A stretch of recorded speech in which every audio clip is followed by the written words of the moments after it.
Hi friends, ఈరోజు మనం చిరంజీవి గారు రాధా గారు కాంబినేషన్లో వచ్చిన తెలుగు సినిమాల గురించి చెప్పుకుందాం. విజయశాంతి గారితో 19 సినిమాలు చేశారు చిరంజీవి గారు. తర్వాత ఎక్కువ సినిమాలు చేసిన హీరోయిన్గా రాధా గారు ఉన్నారు. 16 సినిమాలు చేశారు.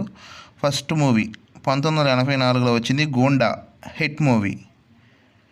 నాగు 1984లో వచ్చింది, యావరేజ్ మూవీ. 3 దొంగ 1985లో వచ్చింది, హిట్ మూవీ. 1985లో వచ్చింది పులి, యావరేజ్ మూవీ. 1985లో రక్త సింధూరం, ఫ్లాప్ మూవీ. 1986లో అడవి దొంగ, ఇండస్ట్రీ హిట్. 1986లో రుద్రనేత్ర, ఫ్లాప్ మూవీ. 1987లో Jebu Donga, blockbuster hit movie. 1988లో Yamudiki Mogudu, blockbuster hit movie. 1988లో Marana Mrudangam, hit movie.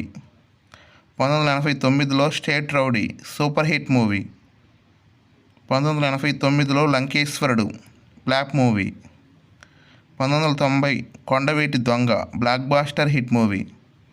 1990 Kodamasimham, super hit movie. Friends, ఈ వీడియో కనుక నచ్చితే ప్లీజ్ లైక్ చేయండి, కామెంట్ పెట్టండి, మీ ఫ్రెండ్స్కి షేర్ చేయండి. నా ఛానల్లో మూవీ కంటెంట్ ఉంటుంది, మీకు ఇంట్రెస్ట్ ఉంటే సబ్స్క్రైబ్ చేసుకోండి. Thank you.